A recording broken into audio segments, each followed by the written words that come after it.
Visa கமிட்டியினுடைய குழு கூட்டம் நிறைவு பெற்றிருக்கிறது. இது தொடர்பாக பேசலாம். சார் வணக்கம். இன்னைக்கு கூட்டம் எந்த அளவுக்கு மன நிறைவு பெற்றிருக்கு, என்னென்ன விஷயங்கள் பேசியிருக்காங்க? 4வது கூட்டமாக மாநில அளவிலான டிசா கூட்டம் மாண்புமிகு தமிழ்நாட்டினுடைய முதலமைச்சர் தலைமையில் நடைபெற்றது. இந்த கூட்டத்தில் 5 துறை சார்பாக விவாதிக்கப்பட்டது. ஒன்றிய அரசின் பங்களிப்போடு நடைபெறக்கூடிய இந்த திட்டங்கள் தமிழகத்தில் எந்தளவு நிறைவேற்றப்படுகின்றது, அந்த திட்டம் சம்பந்தமாக ஒன்றிய அரசிடமிருந்து என்னவெல்லாம் கேட்க வேண்டும் என்பதற்கெல்லாம் விரிவாக விவாதித்தோம். குறிப்பாக பிரதம மந்திரி வீடு கட்டக்கூடிய திட்டத்திற்கு ஒன்றிய அரசு நிர்ணயித்திருக்கக்கூடிய தொகை என்பது மிக குறைவாக இருக்கின்றது.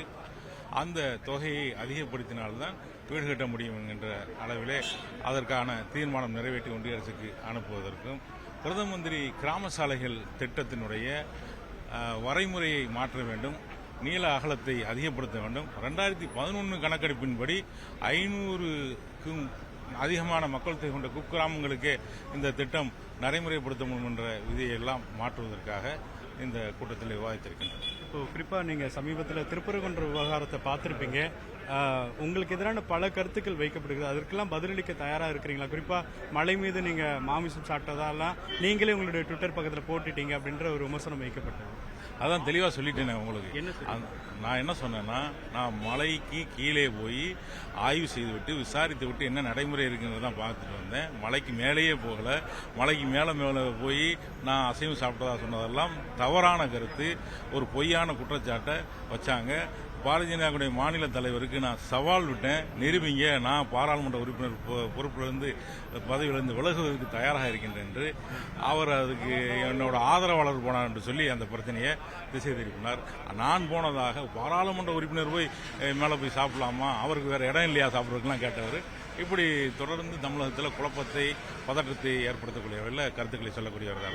நான் தெளிவாக சொல்லிவிட்டேன், நான் மேலேயும் போகவில்லை, அங்கே சாப்பிடவும் இல்லை. சைவம் சாப்பிட்டேன்னா அசைவம் சாப்பிட்டாங்கிறது நான் மேலேயே போகல, சாப்பிடவும் இல்லை. இப்போ குறிப்பா பிஜேபியினுடைய அந்த தொடர்ச்சியா எச் ராஜா போன்றவர்கள்லாம் சிக்கந்தரனுடைய அந்த பகுதியை வந்து அகற்றணும், குறிப்பா அங்க வைக்கக்கூடிய அந்த தர்கா வந்து அகற்றணும்ன்ற டிமாண்டை வந்து வைக்கிறது இது சமூக பிரச்சனையா உருவெடுக்கக்கூடிய வாய்ப்பு இருக்கா? அவங்களுடைய நிலைப்பாடு எப்படி பாக்குறீங்க?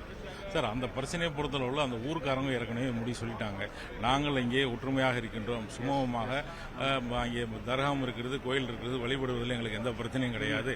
ஏற்கனவே என்ன நடைமுறை இருக்குது அதை தொடர முடியும். வெளியூர்காரர்கள் இங்கே எந்த பிரச்சனையும் பண்ண வேணாம்னு சொல்லிட்டாங்க. இவர் சொல்றது 1991 வழிபாட்டு தலங்கள் பாதுகாப்பு சட்டத்தை அவர் முதல்ல படிக்கணும். பாராளுமன்றத்தில் இயற்றப்பட்ட சட்டம் அதுதான் அனைத்து மதத்தினுடைய வழிபாட்டு தலங்களுக்கான பாதுகாப்பு.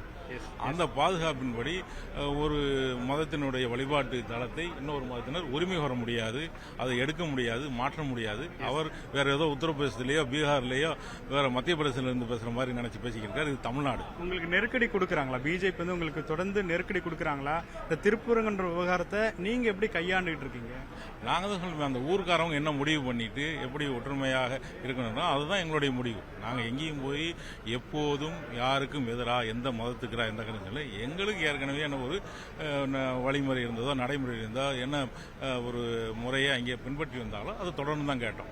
அதாவது இந்த ஆடு பலி கொடுக்கறது, இந்த வழிபாடு அப்படிங்கிறது தொடரும், அதையே அங்கே நடைமுறையில் இருந்தா தொடர்ந்து தான் சொன்னோம். அங்கே உள்ளவங்க சொல்றாங்கல்ல, அத்தனை திராவிட முன்னேற்ற கழகம், அதிமுக உட்பட்ட அத்தனை கட்சிக்காரங்களும் தீர்மானம் நிறைவேற்றி மாவட்ட ஆட்சியர் கொடுத்திருக்காங்க. அந்த வழிபாடு முறை தொடரும்ன்றதுதான். இல்ல உங்களுடைய நிலைப்பாடுன்னு எதுவும் இருக்கா?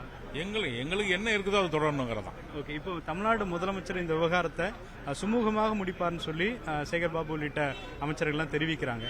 தற்பொழுது நிலைக்கு ஒரு நெருக்கடியான நிலை இருக்கா?